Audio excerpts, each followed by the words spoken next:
Anong mensahe ang kailangan marinig ng mga Taurus mula 2025 to 2030? Pwedeng nangyayari na to o mangyayari pa lang. Kung hindi man para sa inyo tong magiging reading, baka para sa someone na malapit sa inyo o sa someone na kakilala nyo mismo. Baka may lumabas na gender mamaya, gawin nyo na lang energy, masculine at feminine energy. Pwede rin naman na huwag nyo nang pansinin yung gender. Hindi ko alam kung anong lalabas, kung positive ba o negative ang magiging reading. Depende sa kung anong mag-pick up ang energy. So, magsimula tayo. Oh, grabe naman. Eto sweetheart. Eto, natapiyas. So, pag ganyan, separation na to. So, ibig sabihin, may Taurus na in a relationship na maaaring maghiwalay. Sa loob ng 5 years. So, sino kaya yung tatamaan ng reading na to? Ito yung possible partner ng Taurus na, yun nga, maaaring maghiwalay sa 5 taon na to. 2025 to 2030. Cancer o Pisces, ito yung partner ng Taurus. Okay, kung in a relationship, whether kayo mismo to, ito yung whether kayo mismo yung bida sa kwento na to, ito yung someone na malapit sa inyo o kakilala nyo mismo. Kasi hindi lang naman sa inyo tatama to, pwedeng sa kakilala nyo rin o mahal nyo sa buhay.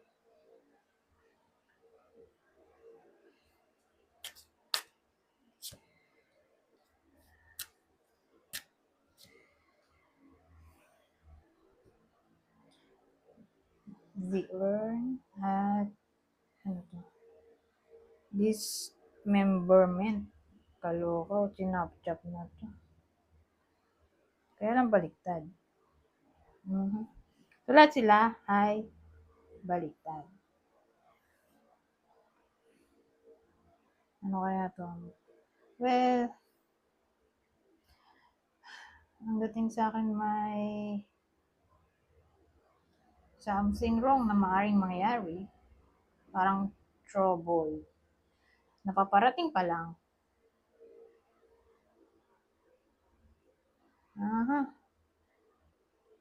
Pero don't worry, hindi naman to trouble na matachap-chap.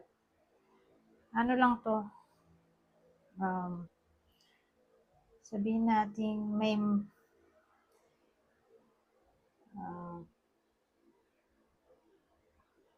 masisira.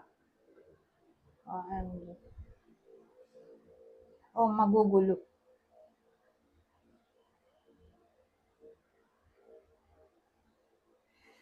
O may kailangan i-let go para may magbukas na new door.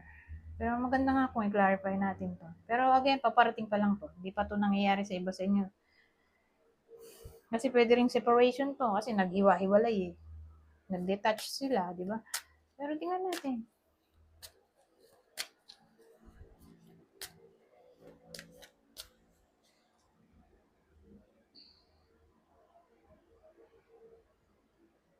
Pero baliktad nga pala siya, no? So, ito kasi, naghiwa-hiwalay. Ito naman, nagdikit-dikit. Pero ito kasi ay, negative card. So, kahit maganda pa yung meaning nito, kung na-partneran naman siya nito.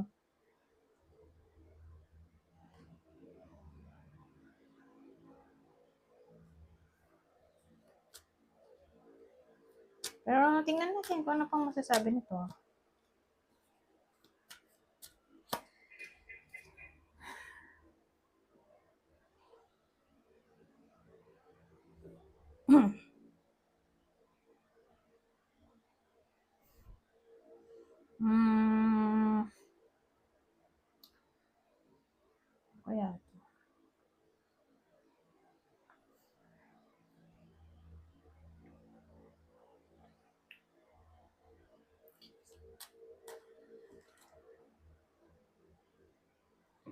Kaya ito na yon.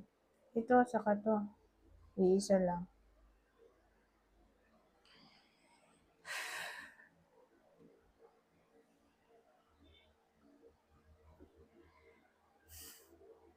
Well, ang dating kasi may kailangan i-let go ang iba sa inyo. Whether you like it or not. May kailangan i-let go para may magbukas ng bagong opportunity, bagong door sa buhay nyo.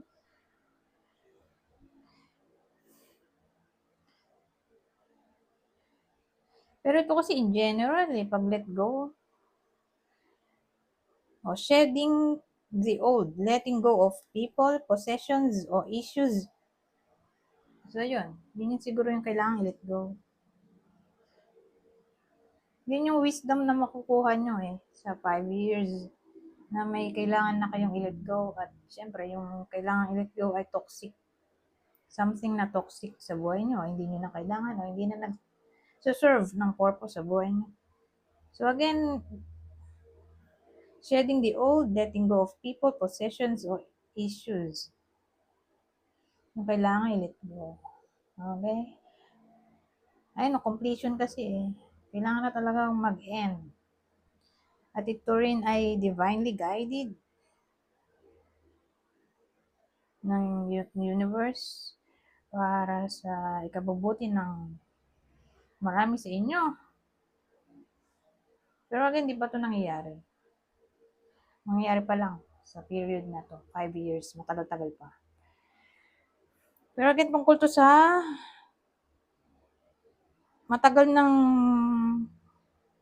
sa buhay nyo. Matagal nyo nang kinikimkim, nararamdaman, o nakakasama na toxic.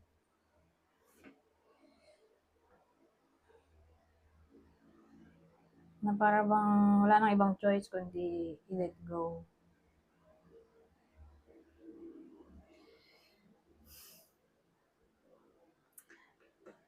Kailangan mo kasing ayusin ng sarili mo. Anyways, patay bang deck?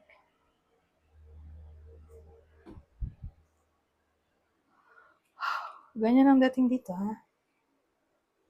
Parang painful wisdom to, ha?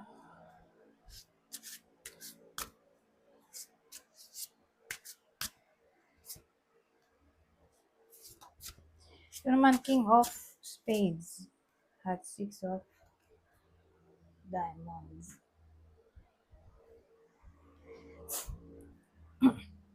So, ano naman ito? Well, may lalaki dito. Dahil sa 6 of Spades. So, siguro mga 40 na to. Tatamaan ng wedding, 40 pataas. Pwede ring lolo, no? O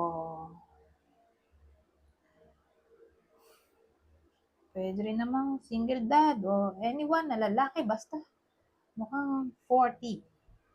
Doon tatama yung edad niya. 40 pataas. Na para bang may small improvement. Na maaring mangyari sa buhay niya. Baka magkaroon siya dito ng small amount of money, maka-receive ng small amount of money, o maka-receive ng gift, o matanggap na ang loan application. Ganyan.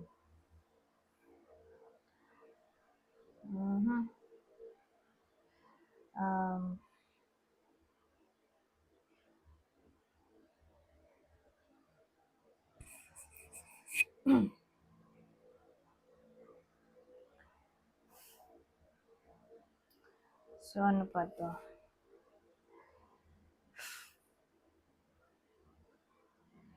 Actually, yun yung positive. Yung negative, parang doon na naman tayo patungo dito. Parang dumugtong lang. Meron talagang maghihiwalay, sad to say. Kahit dito. Ito, oracle yung kanina. Ito, playing cards na to. Maulit lang yung mga sinasabi. Pero lalaki yung tatamaan nito. Lalaki yung Taurus. Ah.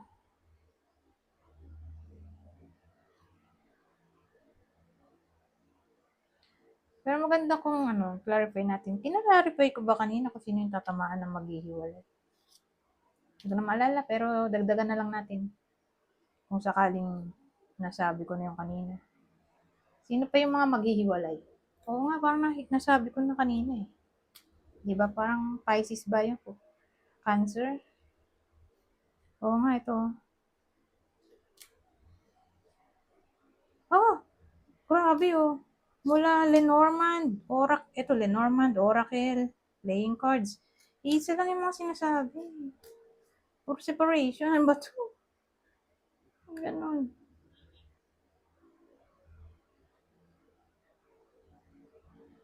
Ano? Isa lang yung mga sinasabi. Sad to say. Pero dagdagan natin. Iba pang information. Meron at meron talaga. 3 indicators na to. Tungkol sa separation. Nagbabadya pa lang. Maghihiwalay pa lang. Di pa to nangyayari. Pisces na naman, no? Pero ito, Aries. Ito na iba. Kanina, Cancer eh, di ba? Cancer, Pisces. Ito, Pisces ulit.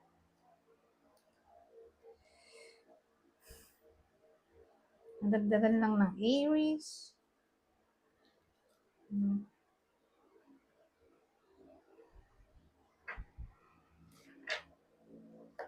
Anyways, tingnan pa natin. Baka may magandang masasabi pa ito. Grabe lang deck na yon. 3 deck. Isa lang sinasabi. Ano? Pero at least dito nagkaroon tayo ng idea na lalaki nga lang. Lalaking Taurus lang ito naman ng reading na to. At ang partner niya yung Cancer, Pisces, Aries, alin man dyan. Yung partner na tatamaan ng reading na to. So, tingnan pa natin ano pang ibang information. Ito kasi may mag-aaway. Tapos, ayaw naman makipag-ayos ng isa. So, paano ba to?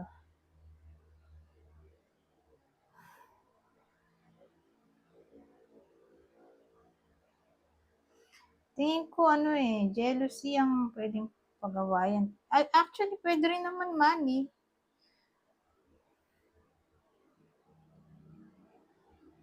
Inggit, pwedeng ganun. Jealousy at inggit.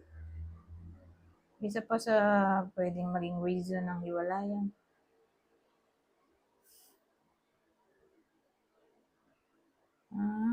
Gawin mo, jealousy to rivalry. Kaloko.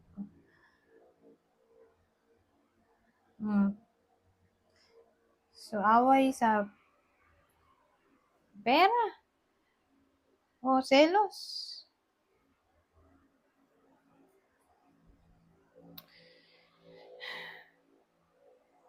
Anyways, ang negative naman ang wedding na to. Nakakaloka naman. So, kuha tayo ng pag-good vibes. Kuha ko ng 6. Pero again, lahat naman sila magkakarugtong. Iisa lang yung sinasabi. Hindi na iba. So, ibig sabihin, malaki talaga ang chance na may maghiwalay. So, basahin ko na lang to. Confusion. All seekers of truth will experience confusion. Ask the universe to provide the answers you need. The soul. Your soul is preparing to reestablish trust in the process.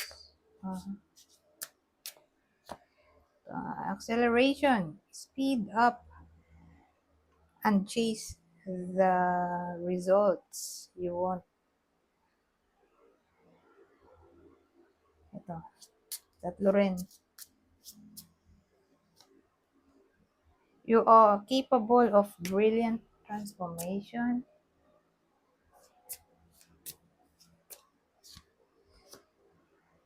Make some time for friends.